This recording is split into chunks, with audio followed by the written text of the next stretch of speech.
선거에서 후보자와 유권자의 등록을 받고 또 투표와 개표 과정을 관리해서 당선자를 결정하는 역할을 하는 곳, 바로 선거관리기관이죠. 자, 이 시간에는 선거관리 중요성과 선거관리위원회 역할과 활동에 대해서 우리가 살펴보도록 하겠습니다. 강우창 고려대학교 정치외교학과 교수님 모셔보도록 하겠습니다. 안녕하세요. 고려대학교 정치외교학과 강우창입니다.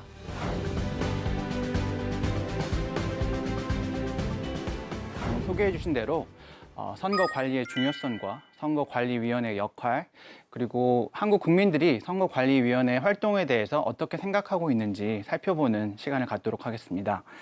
우선 첫 번째로 저희가 생각해 볼 것이 민주주의 국가에서 선거는 왜 중요한가라는 질문인데요. 여기에 대해서 여러분들이 어떻게 생각하시는지 먼저 이야기를 들어보고 진행을 하도록 하겠습니다. 자, 선거는 왜 중요할까요? 입법이나 행정과 같은 중요한 역할을 담당할 사람을 대표를 선출하는 행위이기 때문에 중요하다고 생각합니다. 네. 혹시 그 민주주의 국가와 선거라는 이제 관계이니까 사실 이제 또 생각해 볼 게 과연 그럼 민주주의는 무엇인가? 학자들도 민주주의를 되게 다양한 방식으로 정의를 합니다. 어떤 학자가 정치학 이론들에서 사람들이 민주주의를 뭐라고 하는지 한번 세워보자. 그랬더니 약 500가지가 넘는 다양한 방식으로 민주주의를 정의를 한다고 이야기를 합니다.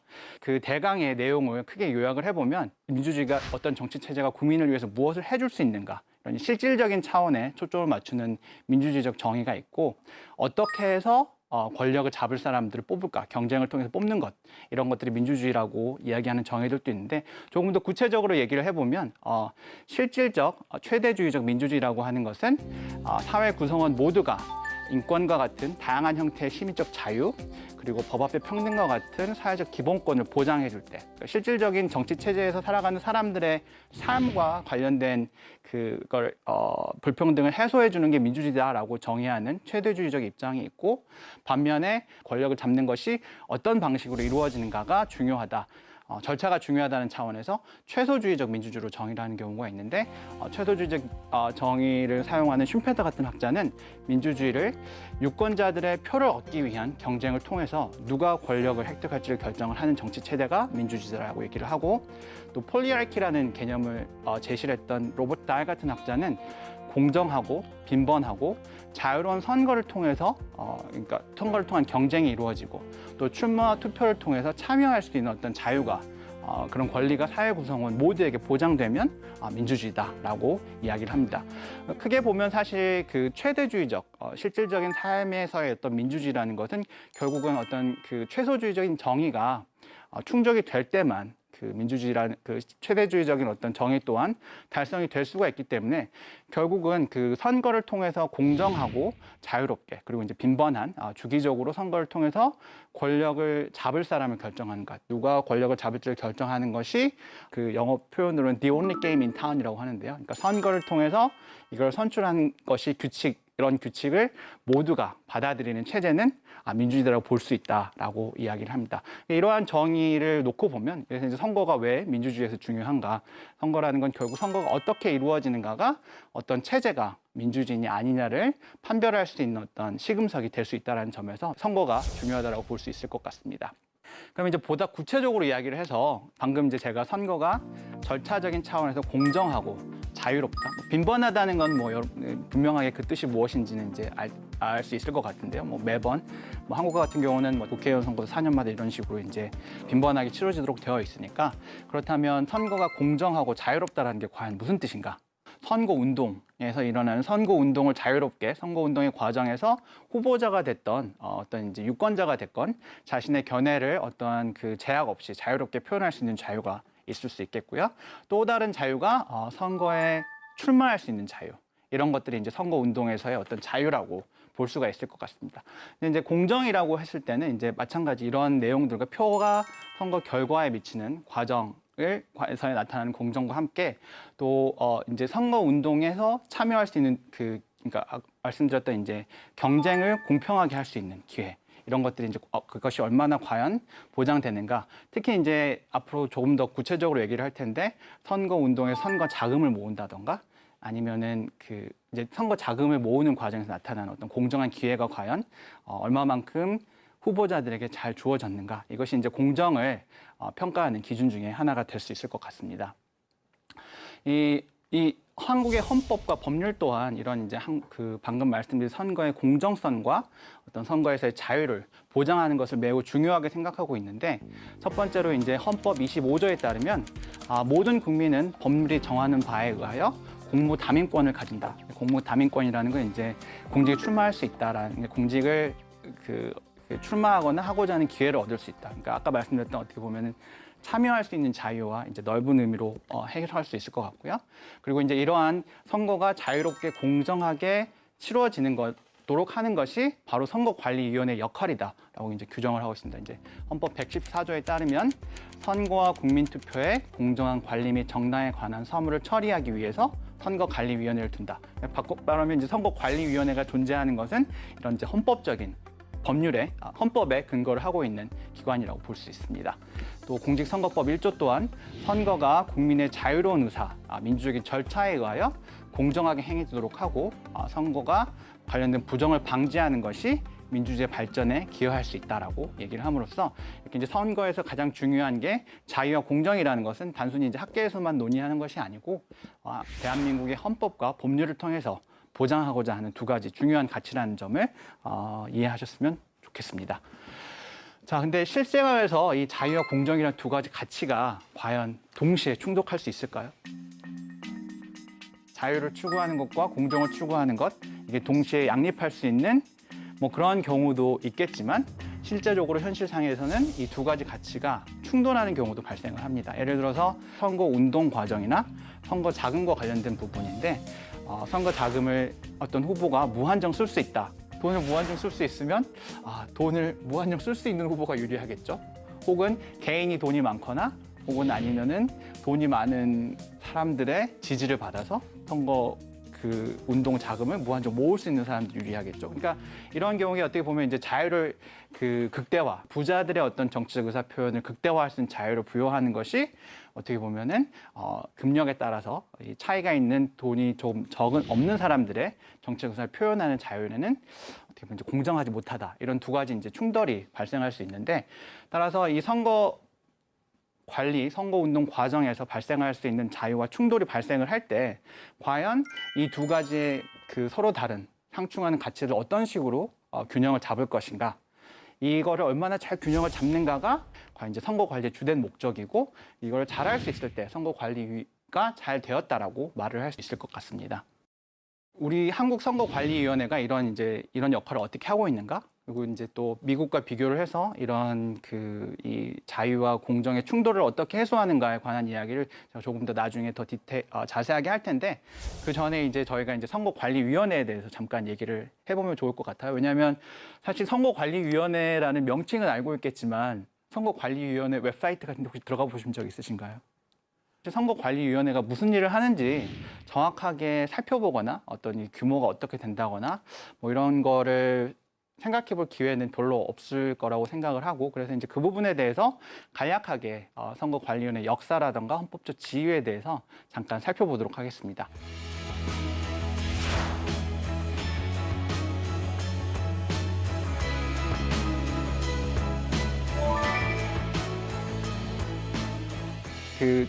맨 처음 대한민국 정부가 수립되었을 때는 선거관리위원회라는 조직이 독자적으로 존재를 하진 않았었습니다. 그때는 이제 아마 내무부라고 했던 것 같은데 행정관리기관에 설치된 선거위원회에서 선거 사무를, 그러니까 선거를 진행을 할 때 필요한 사무를 진행하는 정도의 역할을 수행을 했었는데 그러다가 이제 1960년에 3.15 부정선거가 있었고 그때 이제 이 선거를 이렇게 부정선거가 이렇게 만연하고 우리의 표가 이렇게 왜곡되는 선거 결과로 이어지면 안 되겠다라는 이제 문제의식이 생겨서 처음에 이제 중앙선거위원회라는 게 생겼었는데 바로 그 이후에 있었던 5.16 군사정변 이후에 또 그게 폐쇄가 됐다가 오늘날과 같은 선거관리위원회가 자리를 잡게 된 것은 1962년 제3공화국 당시 5차 개정 헌법에서 이제 지금 중앙선거관리위원회 및 가끔 선거관리위원회의 근거를 마련을 했고 그것이 이제 지금까지 이어지고 있습니다. 그래서 지금 저희가 보고 있는 중앙선거관리위원회 시작은 1963년 이후라고 생각을 하면 될 것 같습니다. 말씀드렸듯이 선거관리위원회는 헌법상의 독립기관이다. 그래서 이제 주요 헌법기관장으로 사실 이제 국회의장, 헌법재판소장, 대법원장, 국무총리와 어떻게 보면 이제 동일한 어떤 헌법적 지위를 가지고 있습니다. 그래서 이제 그 내 부분은 되게 상당 그 현실에서 많이 접하는 기관이고 사실 선거관리위원회는 그거에 비해서는 덜 주목을 받고는 있지만 헌법상으로는 동일한 중요성을 갖고 있는 기관이고요.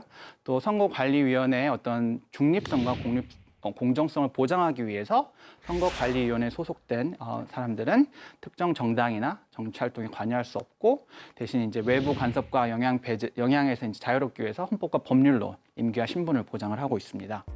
그리고 이제 중앙선거관리위원회 구성을 살펴보면 전체 9명으로 되어 있고 이 중에 이제 대통령이 3명을 임명을 하고 국회에서 3명이 선출을 하고 그다음에 이제 대법원장이 지명을 하면 3인으로 구성이 되고 이 사람들 실제로 선출되기 위해서 이제 국회 청문회를 거쳐야 하는 과정이 있고요.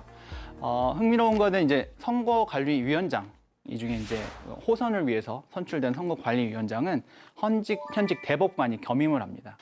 선거관리위원회가 앞서 말씀드렸던 이제 5가지 헌법기관 중에 헌법재판소를 제외하고는 가장 작은 규모를 가지고 있는데 전체 선거관리위원회에 소속된 전체 공무원 숫자는 약 3,000명 정도 되고 보통 이 3,000명이 중앙선거관리위원회 한 300명, 시도선거관리위원회 한 600명, 구시군 1,900명 정도 이렇게 분포가 되고 읍면동에도 사실 선거관리위원회가 있습니다. 이분들은 상근하시는 분들은 없고 보통 이제 그 지방자치단체 소속 공무원들이 위촉을 통해서 운영을 하는 체제로 유지가 되고 있습니다.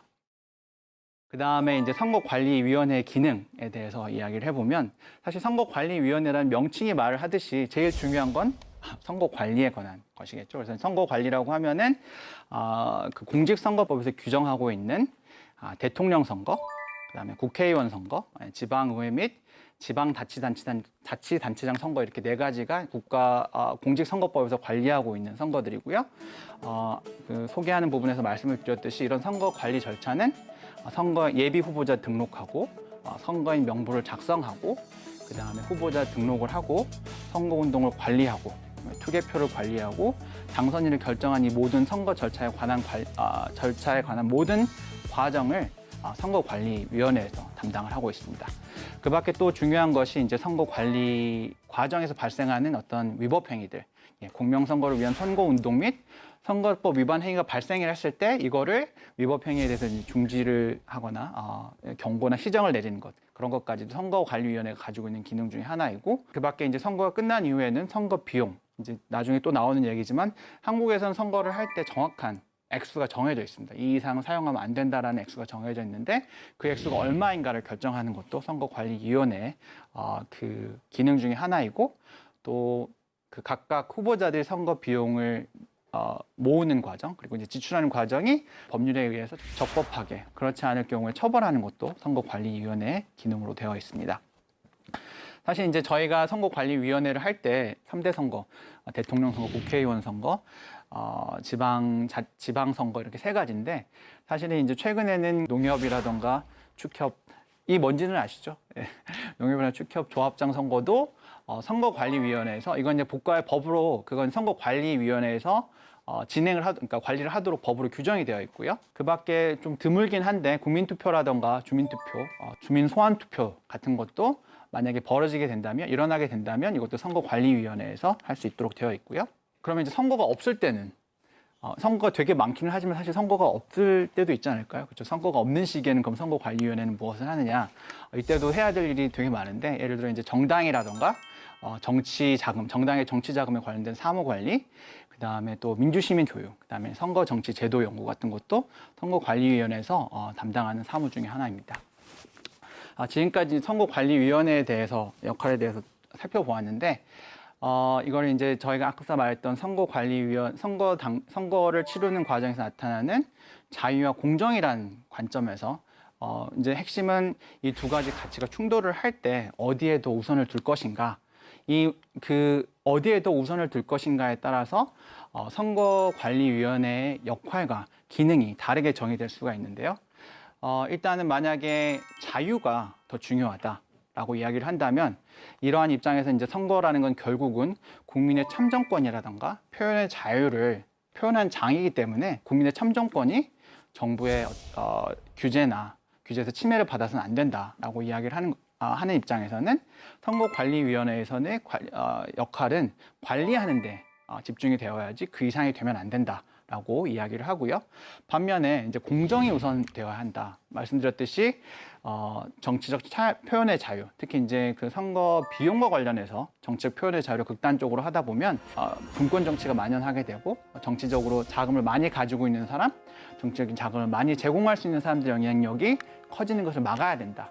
또 선거 운동에서 어떤 표현의 자유를 강조하다 보면 나타날 수 있는 문제 중에 하나로 아무래도 이제 요즘은 특히 이제 더 그런데 가짜 뉴스 같은 게 있을 수 있겠죠. 그러니까 부정확한 정보를 악의적으로 퍼뜨린다던가 하는 것으로 인해서 선거 결과가 영향을 받는 게 적절치 않다라고 하면은 선거 운동 과정에서 발생할 수 있는 어떤 그 부당한 어떤 그 선거 운동도 규제를 해야 된다라고 할 수 있는데 이렇게 이제 공정한 선거가 중요하다라고 하면 선거관리위원회의 역할이 단순히 어떤 그 게임의 룰을 규정하는 것을 넘어서서 게임의 룰이 올바르게 시행될 수 있도록 적극적으로 규제를 해야 된다라는 입장으로 이제 두 가지로 생각을 해볼 수가 있습니다.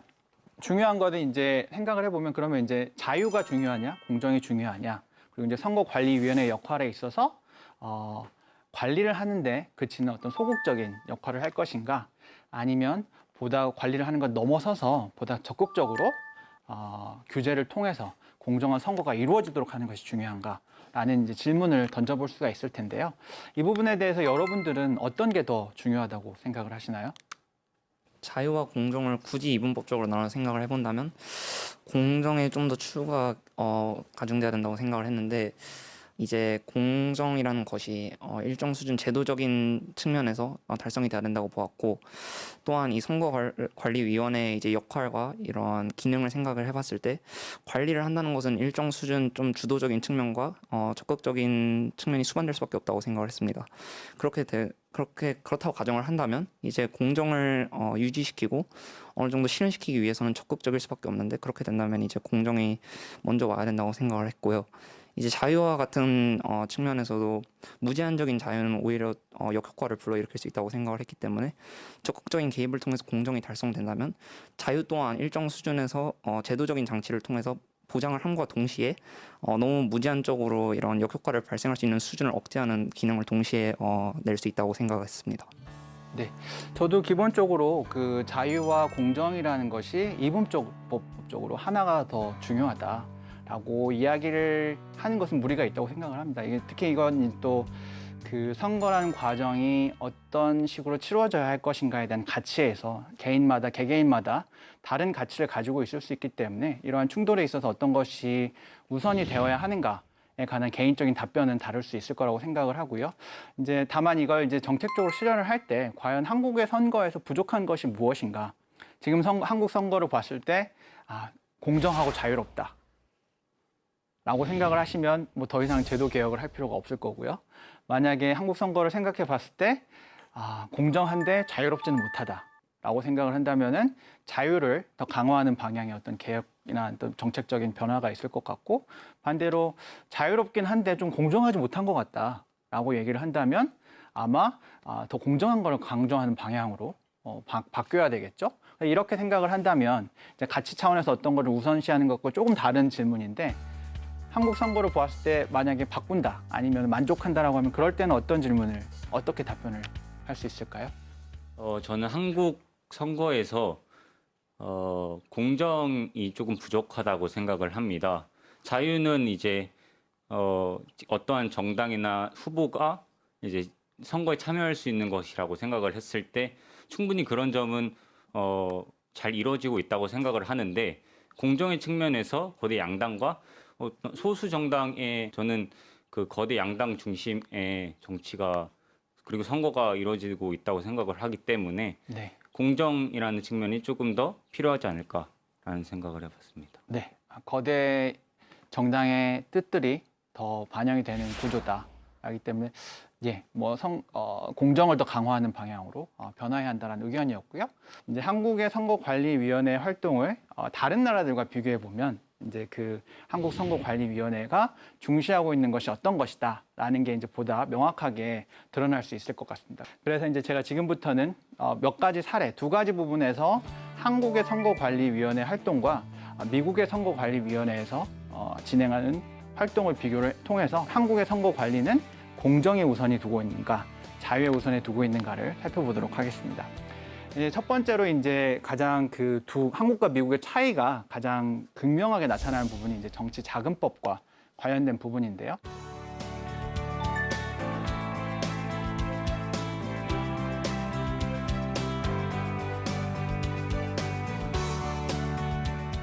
일단 한국의 정치자금법에서 그 정치자금법 11조에 따르면 정치자금을 후원을 할 때 개인이 후원회를 통해서 정치자금을 기부할 수 있는 후원금은 연간 2천만 원으로 이렇게 한도가 정해져 있습니다. 그러니까 아무리 많은 돈을 내고 싶어도 한국에서는 2천만 원 이상 그 후원을 할 수가 없고요. 후보자의 특징에 따라 또 다른데 대통령 후보 같은 경우는 1천만 원까지 후원을 할 수가 있고, 만약에 이제 국회의원 선거나 지방자치단체 선거 같은 경우는 500만 원까지 이렇게 그 후원을 할 수 있도록 정해져 있습니다. 이 정치자금법에 대해서 모든 후보들이 만족하고 받아들였느냐? 그러면 그렇지 않고, 이거에 대해 이러한 정치자금법이 선거운동의 어떤 자유를 침해한다라는 차원에서 이제 헌법 소원을 제기하거나 다양한 그러한 그 반대 의견들을 제시된 바가 있는데, 이에 대해서 이제 그 판결 중에 하나가 2002년에 있었던 그 헌법재판소에서 냈던 판결인데요. 당시 어떤 후보가 그 선거 운동을 하다 보니까 이제 당시 2002년에 이제 보궐선거가 있었는데, 거기에 출마했던 선거 한 분이 이제 후원의 활동을 통해서 이제 후원금을 받았는데 이게 선거자금법 위반 사항이 발생을 한 겁니다. 후원금을 받으려면 선거 후원회를 결성을 하고 이걸 통해서 받았어야 했는데, 이분은 좀 이제 급했나 보죠. 그래서 이제 선거 후원회가 결성되기 전에 약 7천만 원 정도, 이제 그 한 151회에 걸쳐 7천만 원이니까 사실 한 번 받았던 금액은 사실 얼마 안 됐던 것 같은데, 다만 이 당시에는 선거 후원회를 결성하지 않고 받았던 것이 문제가 돼서 정치자금법 위반으로 이제 기소가 되고, 이거에 이제 불복을 해서 헌법재판소까지 이제 헌법 소원을 제출해서 갔는데, 헌법재판소에서 당시에 어떤 판결을 내렸냐면, 정치자금의 조달을 정당 또는 정치인에게 맡겨두고 아무런 규제도 하지 않는다면 정치 권력과 금력의 결탁이 만연해지고 필연적으로 기부자의 정치적 영향력이 증대될 것이다. 금력을 가진 소수 기득권자에게 유리한 정치적 결정이 이루어진다면 민주주의의 기초를 할 수 있는 1인 1표의 기회균등 제도가 원리가 심각하게 훼손될 수 있다. 그러므로 정치 자금에 대한 규제는 대의제 민주주의의 필연적 귀결이다. 그러니까 단순히 이 정치학적인 논쟁이 아니고, 한국의 헌법재판소에서는 생각하기에 한국의 선거에서는 얼마만큼의 정치 자금을 수수하는가에 관한 구체적인 규정을 가지고 있어야 하고, 그것을 지키도록 강제하는 것이 대의민주주의의 핵심적인 핵심적인 부분이다라고 헌법재판소에서 판결을 내린 거라고 볼 수 있습니다. 이제 이와 비슷한 사안이 미국에서도 있었는데요. 미국 같은 경우도 이제 초당파 선거개혁 법안이라고 해서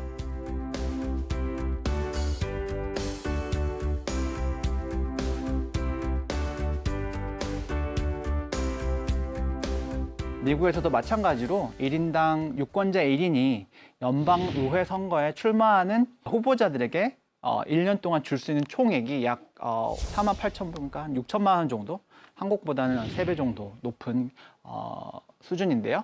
이제 이런 식으로 이제 규정이 2014년 선거까지 있었는데, 당시에는 이제 약간은 그 한국과 같은 케이스는 후보자가 이게 선거법 위반으로 처벌받는 게 부당하다라고 했다면은, 미국 같은 경우는 이제 유권자가 반대 의견을 제출을 하는데, 그 이유가 뭐냐면 이제 이분이 이제 다양한 개별 후보에 대한 액수 자체는 크지 않은데, 이제 다양한 약 30여 명의 후보자들에게 다 이렇게 소액을 이렇게 기부를 하다 보니까 총액이 아까 말씀드렸던 그 6천만 원 정도를 훌쩍 넘는 금액이 된 거죠. 근데 이거에 대해서 연방선거관리위원회에서 법원에 이의신청서를 제출을 했고, 결국 이것도 지방법원에서는 잘못이다라고 기존의 어떤 그 초당파 선거개혁법을 따르지 않았기 때문에 위법하다는 판결을 받았고, 결국 이제 대법원까지 갔는데, 대법원에서는 어떤 판결을 내렸냐면, 이렇게 기부금 총액 제한을 하는 것이 기본적인 목적은 결국 이제 부정부패를 막기 위한 것이다. 금력으로 인해서 부당한 어떤 금력을 가진 사람들에게 부당한 이익이 가해지는 것이 부정이다, 그러니까 부패다라고 하기 때문에 이런 부패를 막기 위해서 기부금 총액 제한을 두는데 미국의 대법원은 이렇게 기부금의 총액 제한을 준다고 해서 부정부패가 발생한다고 볼 수 없다. 왜냐하면은 미국 대법원이 생각할 때 부정부패라는 것은 이 선거 자금을 사용을 해서 공무의 어떤 직접적인, 그러니까 예를 들어 이제 이 선거 자금을 모으는 과정에서 후보자가 돈을 많이 받고 이걸 이제 나중에 당선이 된다거나 어떤 임무를 받게 되었을 때 그거에 대한 어떤 보상으로서 직접적으로 그 혜택을 준다라는 그런 이제 되게 아주 구체적인 행위로서 이어진다라는 증거가 없다면 이 기부금 총액 제한을 한다고 해서 부정부패가 없어지지 않는다. 혹은 총액 제한을 없앤다고 해서 부정부패가 반드시 발생할 것이라고 볼 수 없다. 그렇다고 한다면 이러한 목적을 달성할 수 없을 때 개인이 자신의 기부금을 통해서 개인이 자신의 의사를 누구를 지지하는지 이런 자신의 의사를 표현하는 자유를 억제하는 그런 결과를 야기하기에는 어떤 혜택이 충분치 않다라는 측면에서 미국의 대법원에서는 이런 기부금 총액 제한을 두는 것이 적절치 않다라고 주장을 했습니다. 자, 이 사례를 놓고 보면 한국과 미국의 어떤 자유와 공정의 부분에서 충돌 발생했을 때 어떤 식으로 문제를 해결할 것인가에 대한 그게 분명하게 나타난다고 생각하는데 선거 자금의 사용에 있어서 공평한 기회가 주어진다는 게 한국의 입장이라고 본다면 미국에서는 말씀드렸듯이 이 후원에게 후원을 하는 것도 결국은 정치적 의사 표현의 자유이기 때문에 그거를 억제하는 것은 좋지 않다라는 것이 이제 미국의 입장이라고 볼 수 있습니다. 그러다 보니까 미국에서는 이 연장선상에서 캠페인 선거 자금을 사용하는 것에 대한 아무런 제한도 없습니다. 그러니까 얼마든지 써도 되는데 다만 사용하는 지출 내역이라는 거 이거 투명하게 공개를 해야 된다. 또 얼마든지 받아도 되는데 누가 줬는지 이거를 투명하게 공개를 하기만 하면 얼마를 받건 얼마를 쓰건 미국에서는 그거에 대한 제한이 없는 반면에 한국과 같은 경우는 1인당 국회의원 선거와 대통령 선거에서 후보자들이 지출할 수 있는 금액을 선거관리위원회에서 정하는 걸로 되어 있습니다. 그래서 예를 들어서 대통령 선거 같은 경우는 인구 1인당 950원을 쓸 수 있습니다. 그래서 지난 대선이 이제 유권자가 4천만 명 정도 됐잖아요. 그러면은 후보 1인당 사용할 수 있는 액수는 약 500억 원 정도가 후보자가 공정하게 사용할 수 있는 금액이고요. 그러다 보니까 지난 2016년 같은 경우 대통령 선거에서 미국 대통령 선거에 총 사용되었던 선거운동 비용이 약 2조 8천억 원인데 반해서 한국에서는 이렇게 전체 다 해가지고 1,052억 원, 그러니까 약 4% 정도, 미국에 비하면 약 4% 정도의 선거 자금만 사용할 수 있도록 되어 있고 대신 이제 한국과 같은 경우는 특징이 무엇이냐면 선거 공영제이기 때문에 어느 정도의 득표율을 올릴 수 있기만 하면 자신이 있으면 출마하셔도 괜찮아요. 왜냐하면 선거 비용이 법정 최고 한도 비용 내에서는 만약 15% 이상 내가 득표할 자신이 있다. 무소속으로 출마를 해도 그럼 이제 선거 비용을 다 보전받을 수 있기 때문에 미국에 비해서는 미국은 이제 정말 보전해 주는 게 없기 때문에 뭐 득표를 상관없이 할 수 없지만 한국과 같은 경우는 이제 이게 어떻게 보면 공정성, 선거 출마의 자유와 공정을 어느 정도 보완하는 제도로서 공영제가 마련되어 있어서 이제 득표할 자신 있는 후보들은 출마를 해야 되는데 마찬가지 소수 후보들은 아무래도 이제 그런 진입 장벽이 너무 높으니까 이걸 좀 더 낮춰서 더 많은 후보들 출마할 수 있는 방향으로 해야 된다. 이게 아마 이제 선거 개혁의 자유와 공정을 동시에 강화할 수 있는 개혁 방안 중에 하나로 생각해 볼 수 있을 것 같습니다. 자, 그리고 이제 그러면 이제 마지막 주제. 한국 사람들은 우리 한국 선거관리위원회 역할에서 어떻게 생각하고 있는가? 선거의 품질이라고 이야기해 볼 수 있는데 사실 마찬가지로 이제 한국만 생각해 보면 좀 비교하기가 어려운 부분이 있어서 전 세계적인 기준을 놓고 보면 미국의 이제 하버드 대학과 호주 시드니 대학에서 Election Integrity Project라고 해서 선거 각국의 선거가 어떤 식으로 진행되고 있는가에 관한 여론조사, 전문가 여론조사거든요. 이건 일반 국민을 대상으로 하는 건 아니고 선거 전문가나 정치학자들을 대상으로 매년 선거에 대한 이제 당신 나라의 선거는 얼마나 잘 됐다고 생각하십니까? 하는 이제 질문을 해가지고 평가를 내고 각 국가별로 이제 그 수치가 어느 정도 된지를 비교하는 그런 프로젝트를 매년 해오고 있는데 사실 이 기준으로 놓고 보면 한국은 되게 그 전문가 평가에서는 비교적 세계적인 기준에 비해서 선거의 품질이 비교적 좋은 편이라고 볼 수 있습니다. 그러니까 예를 들어서 2012년 조사에서는 한국이 전 세계 150여 개 대상 국가 중에서 6위. 그만큼 이제 높게 평가를 받았었고요. 2012년에서 2018년까지 있었던 전체 그간의 전체 선거를 놓고 봐도 아시아에서는 뉴질랜드 다음으로 이 스코어가 높게 나왔었고 점수가 높게 나왔었고 전 세계 국가들 중에서 약 24위 정도. 그러니까 사실은 이제 그 비교적인 관점에서 놓고 보면 한국 선거에 대한 어떤 전문가 평가는 그렇게 이제 나쁘지 않다라고 볼 수 있을 것 같고요.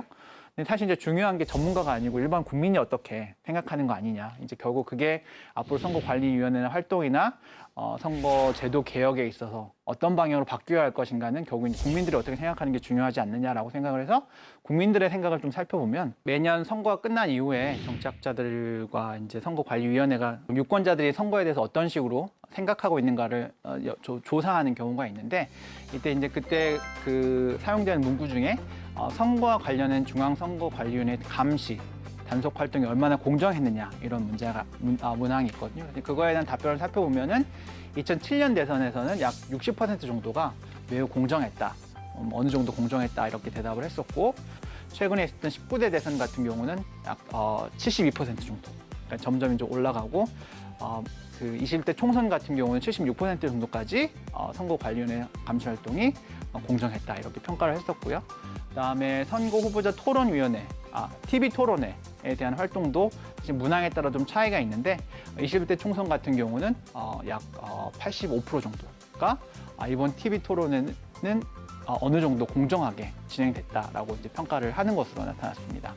이 조사가 실시됐던 시점에서는 20대 총선이 공정했냐라고 했더니 한 22%가 완전히 자유롭고 공정했다라고 평가를 했었고 단 57% 정도는 대체로 공정했는데 작은 문제들이 좀 있었다. 그래서 이제 긍정적으로 평가할 수 있는 사람들이 약 80% 정도는 21대 총선도 큰 문제가 없었다라고 평가를 하는 것으로 알 수 있었습니다. 이제 그 대신 자유롭지도 않고 공정하지도 않았다라고 이제 얘기했던 사람들이 한 8% 정도 되는 것으로 이제 나타나서 사실은 한국의 선거 관리 품질에 대해서 일반적으로나 전문가들의 의견을 볼 때 대체로 공정하고 자유롭게 진행되고 있다라는 게 대체적인 의견이라고 알 수 있었습니다. 이상으로 제가 이제 준비한 거는 강의로 준비한 거는 이제 여기까지고요.